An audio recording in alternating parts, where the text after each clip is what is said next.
आज भी ऐसी ही एक परम भक्ता, जिनका जन्म भी राजस्थान की भूमि पर ही हुआ है, जिस प्रकार मीरा ने, जिस प्रकार रत्नावती ने, जिस प्रकार कर्माबाई ने भगवान को प्राप्त किया, वैसे ही इस परम भक्ता ने भगवान को प्राप्त किया है। और इस परम भक्ता का नाम है श्री करमेती बाई। करमेती बाई, कर्माबाई अलग है, करमेती बाई अलग है। कर्माबाई तो जिनका नाम हम जानते हैं, जो जगन्नाथ भगवान को खिचड़ी प्रसाद पवाती थी, ये जो है इनका नाम करमेती बाई है। माता करमेती बाई, इनका प्रागट्य, इनकी भक्ति और एक अद्भुत प्रसंग, एक अद्भुत घटना इनके जीवन में घटी है। कैसी घटना है? वो नाभाजी श्री भक्तमाल में उनके चरित्र का वर्णन करते हुए लिखते हैं, कठिन काल कलियुग में करमेती निष्कलंक रही। पहली लाइन में श्री नाभाजी लिखते हैं कि करमेती बाई का जन्म घोर कलिकाल में हुआ, पर कलयुग में उत्पन्न होकर भी करमेती बाई सर्वथा निष्कलंक रही। कलयुग इनको स्पर्श न कर पाया। और वैसे भी कहा है कि और युगनते कमल नयन ने कलियुग बहुत कृपा करी। अगर और युगों के हिसाब से कलयुग की बात करें तो और युगों से ज्यादा कृपा भगवान ने कलयुग के भक्तों पर की है। सतयुग में, त्रेता में, द्वापर में तो कुछ एक भक्त हुए हैं, पर कलिकाल में तो भक्तों की मानो झड़ी लग गई। इतने सारे भक्त कलिकाल में आज से 500,000 वर्ष के बीच बीच में प्रगटे हैं। अनेक भक्त हुए भगवान के। उनमें से एक है करमेती बाई। कह रहे हैं कि अबला शरीर साधन सबल, ये बाई हरि भक्ति बल। इस बाई यानी इस स्त्री, इन माता के पास एक ही बल था, और वो बल था भक्ति का बल। इनके पास सबसे बड़ा बल था भक्ति का बल, और उसी भक्ति के बल के कारण इनका नाम पूरे जगत में, भक्ति जगत में प्रसिद्ध हुआ। अब करमेती बाई का प्रागट्य और इनके जीवन की चर्चा करते हैं। करमेती बाई का जन्म शेखावत क्षेत्र में शेखावत राजा के पुरोहित श्री परशुराम जी के घर हुआ। करमेती बाई के पिता का नाम था परशुराम जी, और जन्म है इनका खंडेला, राजस्थान में।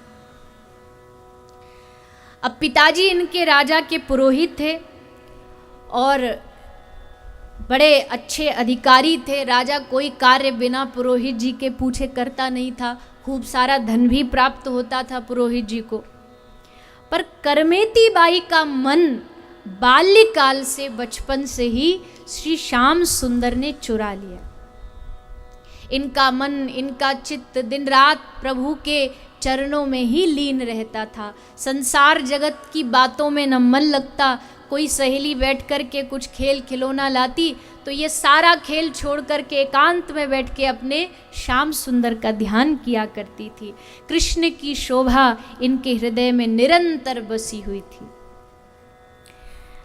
पवित्र हृदय, ठाकुर जी ने इस हृदय को चुरा लिया।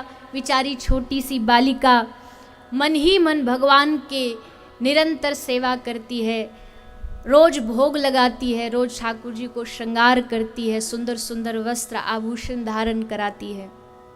पुरोहित जी ने देखा कि हमारी जो लाली है ये ना तो खेलने जाती है, ना इसकी कोई सहेलियां हैं, ये करती क्या है? तो पुरोहित जी ने पूछा, अरे लाली तू बड़ी छोटी सी है, का तेरो मन नहीं करे कि तू भी जाए अपनी सहेली संग थोड़ो खेले? तो करमेती बाई कहती है पिताजी को कि हे पिताजी, मेरा तो एक ही खिलौना है श्याम सुंदर, उसी के साथ में खेलती हूँ, उसी से बातें करती हूँ, उन्हीं को लाड़ लड़ाती हूँ। उन्हीं की नित्य लीलाओं का मैं दर्शन करती हूँ।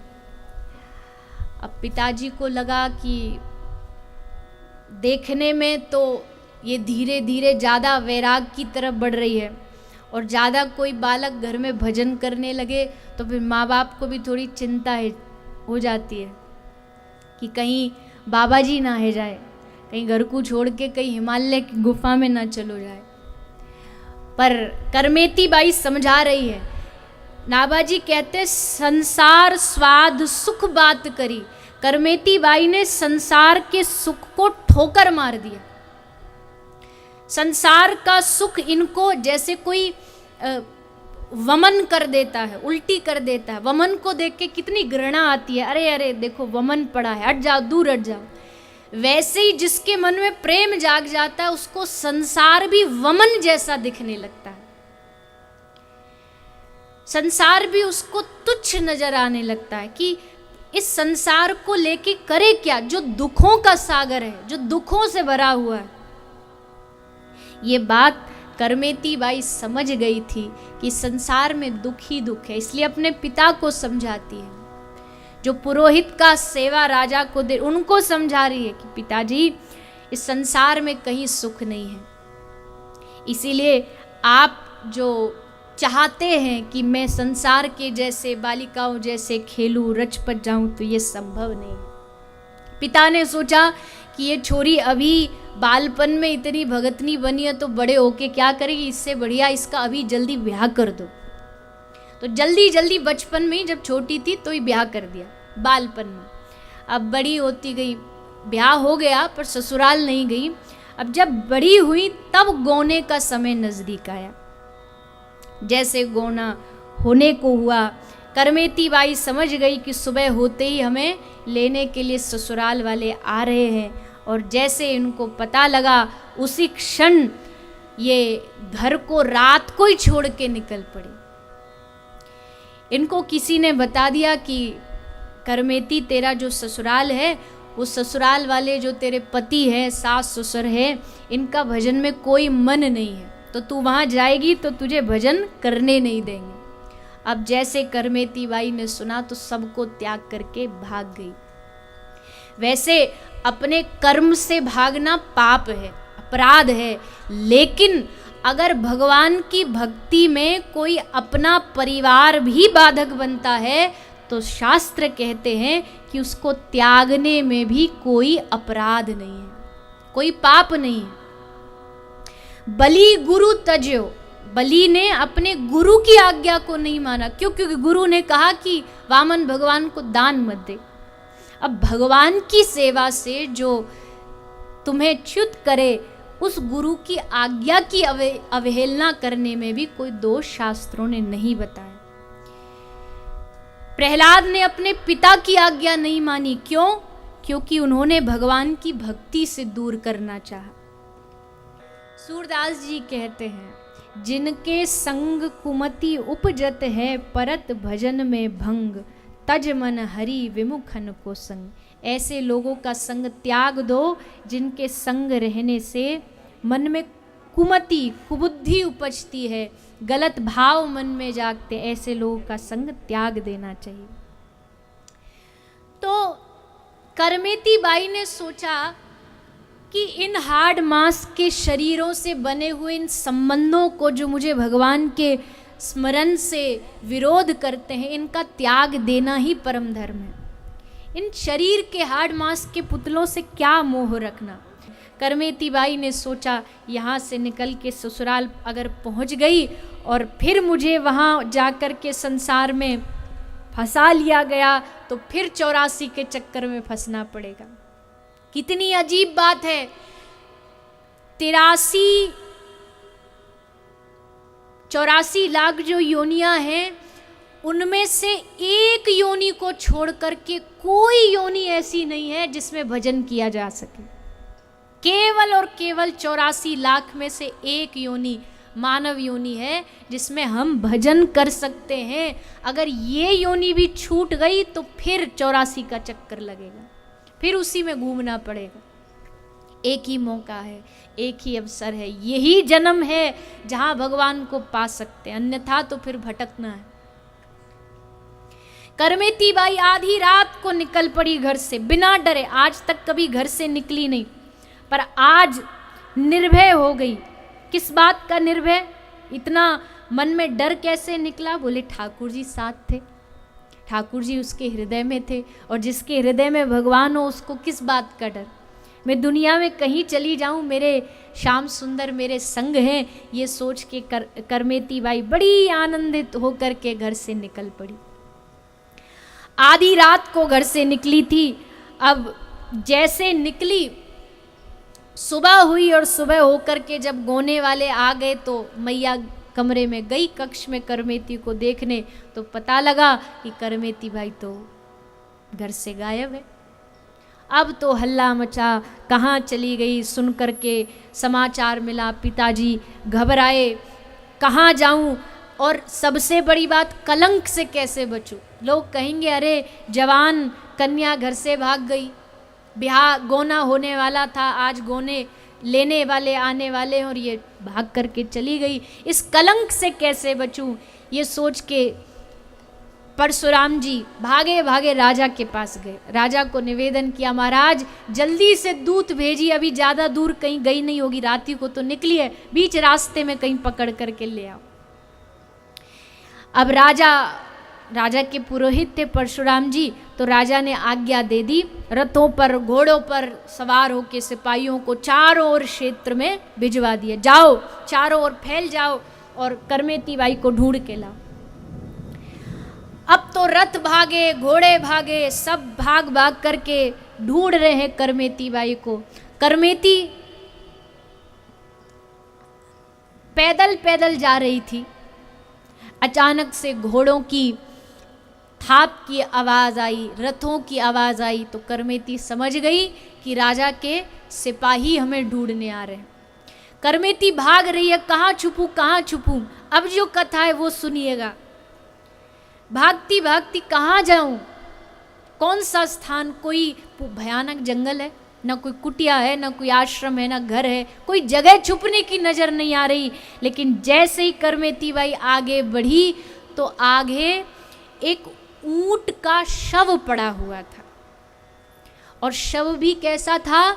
उसके शरीर को अन्य जो वन के प्राणी थे वो भीतर से खा चुके थे, बस शरीर का जो बाहर का हिस्सा था वो बाकी था, अंदर से खोखला कर चुके थे। चारों तरफ दुर्गंध मची थी उस शव की। पर जैसे करमेती बाई ने देखा ऊंट है, इसके भीतर छुपूंगी तो कोई भी सेनानी सिपाही मुझे ढूंढ नहीं पाएगा, ये सोच के करमेती बाई उस ऊंट के शरीर में घुस गई, जो उसका ढांचा था उस ढांचे के भीतर प्रवेश कर गई। सिपाही आए, जैसे देखा अरे बड़ी दुर्गंध है, चलो चलो भागो यहाँ से। सिपाही चले गए, पर करमेती बाई भय के कारण कि कहीं मुझे पकड़ ना ले और फिर से जाके संसार में न लगा दे, 3 दिन तक लगातार उस ऊंट के उस ढांचे में भीतर बैठी रही। कोई दुर्गंध नहीं आ रही करमेती बाई को। क्यों? क्योंकि करमेती बाई जानती है कि संसार में जो दुर्गंध है उससे अच्छी तो ये दुर्गंध है, कम से कम यहाँ मैं इसमें बच तो पाऊंगी, इससे ज़्यादा दुख दुर्गंध तो मुझे संसार में झेलनी पड़ेगी। इसलिए 3 दिन तक लगातार भूखी प्यासी बस आंखें बंद करके ठाकुर जी के नाम को रटती रटती करमेती बाई उस कंकाल में 3 दिन बिता दिए। नाभाजी लिख रहे हैं, बीते दिन 3 वा करंक ही में संक नहीं, बंक प्रीति रीति ये कैसी करी गाइए, आयो को संग ताही संग गंग तीर आई, ताहा सो अनहाई दे भूषण वन आइए। 3 दिन बाद जब करमेती बाई को लगा कि अब मंत्री गए, सिपाही गए, अब कोई हमें पकड़ नहीं पाएगा, तब उस शव से ढांचे से बाहर आई, चारों तरफ देखा कोई नहीं है, खुश हो गई, आगे बढ़ी तो कुछ लोगों का, भक्त लोगों का, वैष्णवों का एक समूह, यात्रियों का समूह गंगा जी की ओर जा रहा था। तो करमेती बाई भी उसी समूह में मिलकर के गंगा जी के पास पहुंच गई। गंगा स्नान किया। स्नान करने के बाद जो विधि दान पुण्य करना था, जो भी करमेती बाई के पास था, उसका दान पुण्य सब गंगा जी के घाट पर कर दिया। अब करमेती बाई ने सोचा, भगवान को कहाँ ढूंढूं, कहाँ पाऊं भगवान को, कौन सा ऐसा स्थान है जहाँ मिलेंगे। तब याद आया कि संतों के मुख से सुना था भगवान को पाने की एकमात्र भूमि है श्रीधाम वृंदावन, बिहाग। उस वृंदावन धाम की भूमि पर श्री ठाकुर जी घर घर में कोने कोने पर आपको लीला करते हुए नजर आएंगे। उस वृंदावन की भूमि पर जाना चाहिए। तो करमेती बाई जान गई कि इनको पाना है तो श्रीधाम वृंदावन जाना पड़ेगा। बस गंगा के घाट से करमेती की यात्रा आरंभ हुई और करमेती बाई पहुंच गई श्रीधाम वृंदावन। वृंदावन में कहाँ? बोले कोई कुटिया में, आश्रम में रुकी? बोले नहीं, कहीं नहीं, किसी भी वृक्ष के नीचे बैठ जाती और करमेती बाई का पूरा दिन रोते रोते गुजर जाता कि हे श्याम सुंदर आप कहाँ मिलोगे, हे प्रियतम आपको कहाँ ढूंढूं। अब परशुराम जी करमेती बाई के पिताजी, ये करमेती बाई के ब्रिज प्रेम से परिचित थे कि करमेती को ब्रिज से कितना प्रेम है, इसलिए जानते हैं कि ये सीधा वृंदावन ही गई होगी। तो परशुराम जी राजा के कुछ दूतों को, सिपाही को साथ लेकर के ढूंढने के लिए, करमेती बाई को ढूंढने के लिए वृंदावन आ गए। वृंदावन आए, अब कहाँ ढूंढें? वृंदावन के मंदिरों में गए, सब जगह कुटियाओं में, आश्रमों में ढूंढा, पर करमेती बाई तो कहीं दिखाई नहीं पड़ी। तब किसी वैष्णव ने सुझाव दिया कि जो भगवान का प्रेमी होता है ना, वो कहीं किसी लता वृक्ष के नीचे पड़ा पड़ा रोता हुआ ही नजर आता है। तो जाओ, कदम्ब के वृक्ष पर चढ़ जाओ और वहां से खड़े होकर के देखो, किसी वृक्ष के नीचे करमेती बाई नजर आ जाएगी। परशुराम जी गए और श्री परशुराम जी जाकर के एक टीले पर खड़े होकर के चारों तरफ देखने लगे, और जब देखा तो एक बड़े सुंदर स्थान पर, श्री वृंदावन में श्री रंग जी के मंदिर के निकट वो स्थान था, वहाँ एक वृक्ष के नीचे नजर आया बहुत सारे चारों तरफ मयूर, पशु पक्षी, सर्प, बिच्छू, सब चारों ओर से करमेती बाई को घेरे बैठे। और करमेती बाई क्या कर रही है? आंखें बंद हैं और हृदय का जो भाव है, हृदय का जो कृष्ण प्रेम है, वो पिघल कर के नेत्रों से बह रहा है। हृदय का प्रेम नेत्रों से पिघल करके बहता जा रहा है। जैसे करमेती बाई को देखा, पिता भाग करके आए, उतरी के आए, रोए पाए लपटाए गयो, कटी मेरी नाक जग मुख ना दिखाइए, चलो गृहवास करो लोग उपहास मिटे, सासू घर जाओ मत सेवा चित लाइए। परशुराम जी ध्यानस्थ पुत्री को देख करके भाग के आए। करमेती बाई के पास लगभग 2 घंटे तक बैठे रहे। करमेती बाई को कुछ नहीं पता कि कौन आसपास बैठा, सांप बिच्छू है कि पिताजी है। वो बस हा कृष्ण, हा कृष्ण, हा श्याम सुंदर कह के पुकार रही है। तभी पिता ने जोर से पकड़ के करमेती बाई को हिलाया और करमेती बाई के चरणों में गिर पड़े।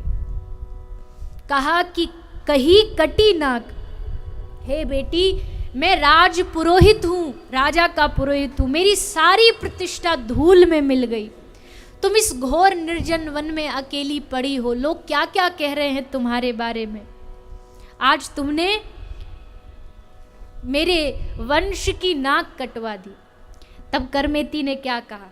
करमेती कहती है, कही तुम कटी नाक कटे जो पे होए कहू, नाक एक भक्ति नाक लोक में ना पाइए, बरस 50 लगे विषय ही में वास कियो, तो ना उदास भय चबे को चबाई।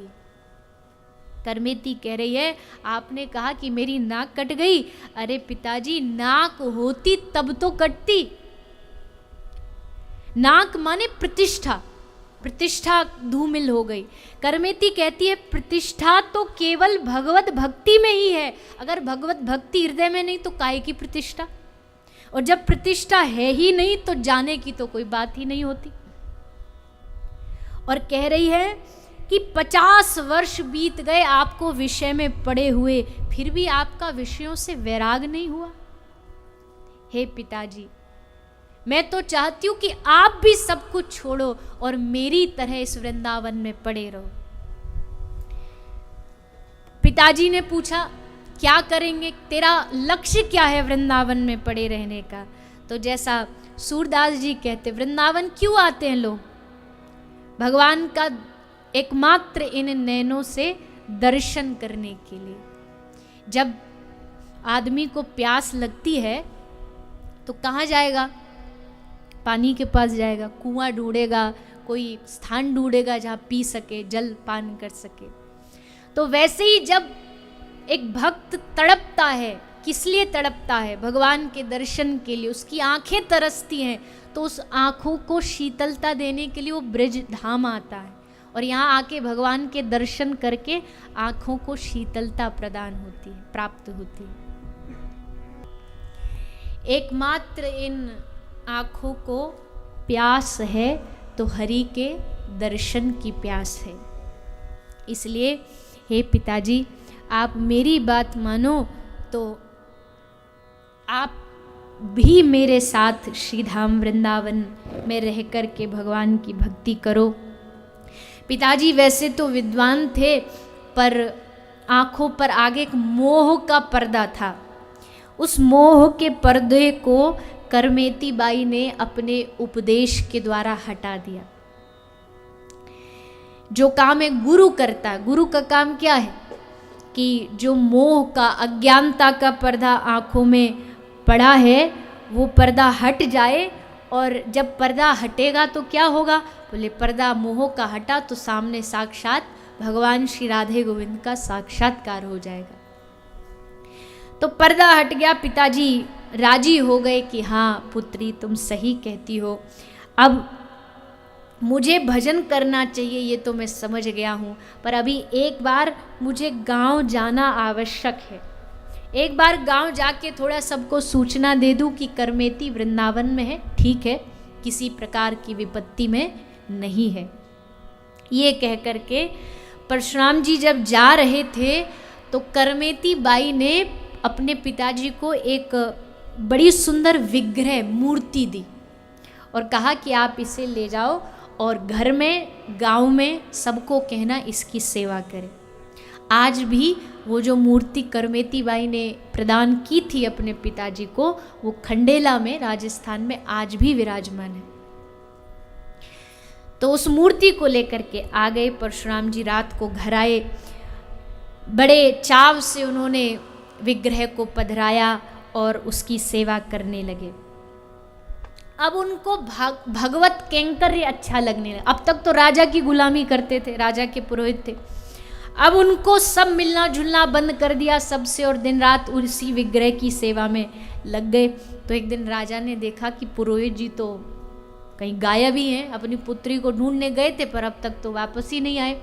तो मंत्री को भेजा, पता करके आओ और अगर मिल जाएं तो उनसे कहना राजा ने बुलाया। अब सारे मंत्री आए, आकर के पूछा पंडित जी कहाँ हैं, तो बताए पंडित जी भीतर सेवा कर रहे हैं। मंत्री जी गए, बोले पंडित जी आपको राजा जी ने बुलाया है। वो भगवत सेवा में संलग्न थे। तो क्या कहा परशुराम जी ने? मंत्रियों को कहा कि कह देना अपने राजा जी को कि अब मैं उनका दास नहीं हूँ, अब मैं अपने ठाकुर का दास बन गया। अब मैं उनका चरण सेवक बन गया हूँ। बस अब मेरा एक ही लक्ष्य है कि मैं भजन करूं और भजन करके भगवान को प्राप्त करूं। मैं घर रह कर के ही, मैं उनका पुरोहित हूँ, राज पुरोहित हूँ, इसलिए घर रह कर के ही उनको यहाँ से आशीर्वाद दे दूंगा और भगवान से निवेदन करूँगा कि उनको खूब दीर्घायु प्रदान करें। अब राजा को जब ये बात पता चली तो राजा को लगा कि कुछ तो ऐसा मिला है इसको कि ये मेरी गुलामी, मेरा दासत्व छोड़ के किसी और का दास बन गया है। राजा भगवत भक्त था तो उसने निर्णय किया कि मैं आकर के स्वयं राजा पुरोहित से मिलने आ गए। देखी निरप प्रीति रीति पूछी सब बात कही, नैनन अश्रुपात वह रंगी श्याम रंग में। राजा ने पूछा पुरोहित को कि आप तो बेटी को ढूंढने गए थे, कहाँ है बेटी? तो कहा नैन अश्रुपात वह रंगी श्याम रंग में। हे राजा जी, अब मेरी बेटी संसार के योग्य नहीं रही, अब वो ठाकुर की हो गई है। और जो भगवान का हो जाता ना, फिर वो संसार का बनने लायक ही नहीं रहता। संसारियों जैसा व्यवहार ही उसको खत्म हो जाए। संसारियों का व्यवहार, कोई घर में आए तो उससे इज्जत से पेश आइए, उसके साथ थोड़ा बैठ के बातें करिए, उसकी कुशलता पूछिए, कुछ खाइए पिलाइए। पर प्रेमी की बात तो निराली होती है, वो तो एक अलग ही दुनिया में रहता, कौन आया कौन गया उसे पता ही नहीं होता। उससे आप सामाजिक व्यवहार निभाने के लिए कहोगे तो हाथ खड़े कर देगा, हमसे नहीं होने वाला। मैंने स्वयं ने देखे हैं ऐसे भक्तों को, आंखों से देखा है। उनको पता ही नहीं उनके चारों तरफ हो कौन क्या रहा है, कौन आया कौन गया, कुछ भानी ही नहीं। उनसे कितना कहा जाए कि भैया थोड़ा सा संसार के नियम भी निभा लीजिए, पर बस में ही नहीं है, क्या करें। कहते हैं कि होता ही नहीं है, चाहते हैं पर निभता नहीं है। तो राजा बड़ा खुश हुआ, प्रसन्न हुआ कि मेरे पुरोहित की पुत्री इतनी बड़ी भक्ता हुई है। राजा ने कहा, हे पुरोहित जी, अगर आप आज्ञा दें तो मैं खुद एक बार वृंदावन जाके करमेती का दर्शन करना चाहता हूँ। तो पुरोहित जी ने आज्ञा दे दी कि ठीक है, आप वृंदावन चले जाओ। कहाँ मिलेगी करमेती बाई? यमुना के किसी घाट पर पड़ी होगी, वहीं जा कर के देख लेना, दर्शन हो जाएगा। राजा चल पड़ा, वृंदावन आया और वही सच हुआ कि वृंदावन आके यमुना के घाट पर घायल पड़ी थी करमेती और बस मुख से कृष्ण कृष्ण कृष्ण का उच्चारण कर रही थी, नेत्रों से अश्रु बह रहे थे। और करमेती का स्वरूप कुछ और ही था, मानो कोई प्रकाश पुंज बैठा हो, प्रकाश निकल रहा हो। भक्त का जो मुखमंडल होता है ना, उसमें एक अलग ही प्रकाश होता है, भक्ति का प्रकाश होता है वो। कई महापुरुष देखे हैं, खाते कुछ नहीं, भोजन कुछ नहीं, भोजन अगर आप उनका देखेंगे तो कुछ भी नहीं, पर उनके चेहरे का प्रकाश देखो तो ऐसे लगता कितना बढ़िया माल खाते होंगे, कितने चेहरे पर तेज प्रकाश। वो माल का तेज नहीं होता, वो भक्ति का तेज होता है, भक्ति का प्रकाश शरीर से झलकता है। जब कई लोग मुझसे प्रश्न करते ना आके कि वास्तविक संत आज के ज़माने में कौन है, कैसे पहचाने, तो मुझे बड़ी हंसी आती है। अरे गुण तो बाद की बात है, जो सच्चा महापुरुष होता है ना, उसका चेहरा बता देता है कि इसके जीवन में कितनी भक्ति। केवल दर्शन बता देता है कि इसके जीवन में खूब भजन है, खूब भगवान की भक्ति है। तो राजा ने देखा करमेती यमुना के किनारे पर पड़ी है, निवेदन किया, करमेती को हाथ जोड़ के निवेदन किया, हे देवी, मेरा राज्य सूना हो गया है तुम्हारे बिना। ये तो मेरा सद्भाग्य है कि मेरे राज्य में तुम जैसी भक्ता प्रकट हुई है। अब चल कर के उस राज्य को सनाथ कर दो। पर करमेती ने हाथ जोड़ के निवेदन किया, हे राजन, ये प्रेम की भूमि ऐसी है ना, यहाँ जो एक बार आ जाए वहाँ से वापस मुड़ना फिर संभव नहीं। मीरा जब द्वारिका पहुँची तो पूरा मेड़ता गया मीरा को लेने के लिए। जब मीरा थी मेड़ता में, चित्तौड़ में, तो खूब सताया मीरा को। लेकिन जब मीरा चित्तौड़ से निकल गई तो चित्तौड़ धीरे धीरे धीरे विनाश की ओर बढ़ने लगा। राजा मारे गए, धीरे धीरे राज्य नष्ट होता गया। तो किसी बड़े बुजुर्ग ने कहा कि ये जो नाश हो रहा है ना, ये चित्तौड़ का ये इसलिए हो रहा है क्योंकि मीरा यहाँ से चली गई। मीरा को वापस लाओ, मीरा वापस आएगी तब जा कर के इस राज्य का भाग्योदय होगा। तो पूरे चित्तौड़ के लोग मीरा को लाने के लिए वापस द्वारिका पहुंच गए। खूब निवेदन किया मीरा को, चलो वापस चलो। मीरा ने भी वही उत्तर दिया, मैं वहां पहुंच चुकी हूं जहां से वापस आना संभव नहीं है। किंतु लोगों ने खूब निवेदन किया, नहीं मीरा चलना पड़ेगा। हमने सुना भक्त तो दयालु होते हैं, करुणा से भरे होते हैं। चित्तौड़ मिट जाएगा मीरा अगर तू वापस नहीं गई। तब मीरा ने कहा था कि ठीक है, अगर इतना आग्रह कर रहे हो मैं चलूंगी, पर पहले भगवान से, द्वारिकानाथ से आज्ञा लूंगी। अगर इन्होंने आज्ञा दे दी तो साथ चलूंगी।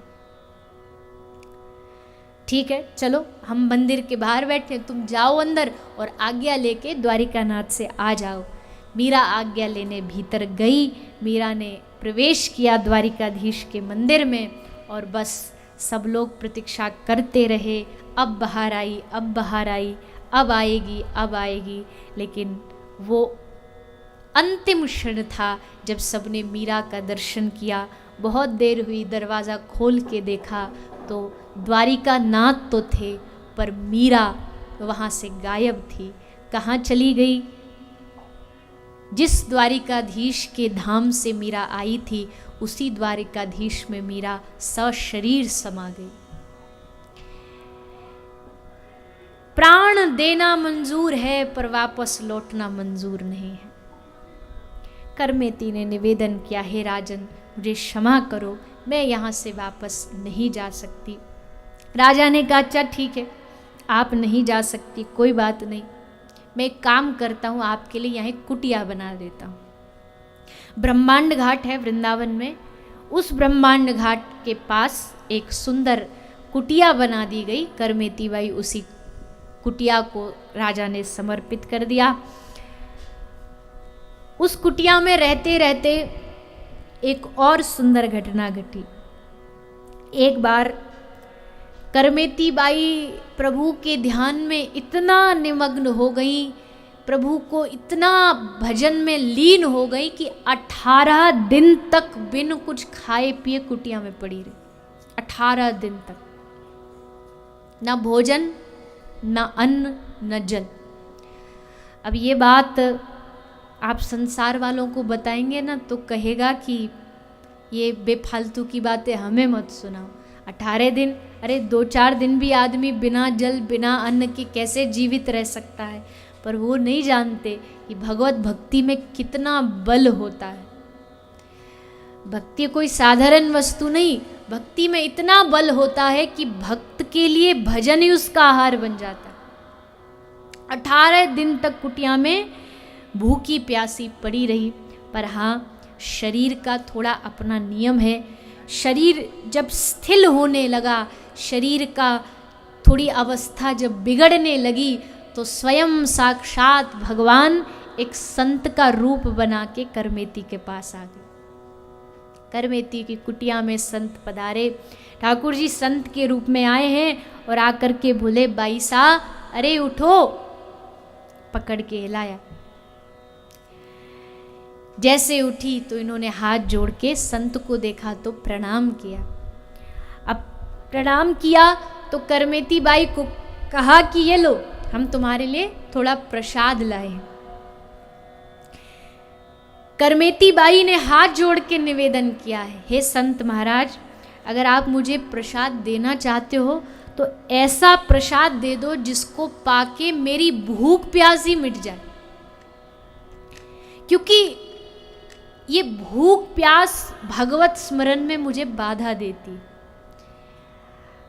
कितनी अद्भुत भक्ति रही होगी कि भूख प्यास भी अड़चन न बने भक्ति में, इसलिए मांग रही है कि मेरी भूख खत्म हो जाए। जितना समय मैं भोजन जल पाने में निकालती हूँ उतना मैं भगवत स्मरण में निकालूं। ऐसा प्रसाद मुझे दे दो। अब संत रूप में तो भगवान ही है, भगवान तो कुछ भी कर सकते हैं। भगवान ने प्रसाद दिया और कहा करमेती ऐसा ही होगा, तुम्हारे जीवन में तुम्हें भूख प्यास कभी अब दुखी परेशान नहीं करेगी। वो ग्रास लेते ही करमेती बाई का हृदय एकदम आनंद से भर गया और मन ही मन उन संत को खूब आभार प्रकट किया। संत दर्शन भी हो गया और भगवत दर्शन भी हो गया। दोनों का दर्शन करके करमेती बाई खूब प्रसन्न हुई, कृतार्थ हुई और ऐसी निरंतर भक्ति, ऐसी झांकी भगवान समय समय पर करमेती बाई को कराते रहे।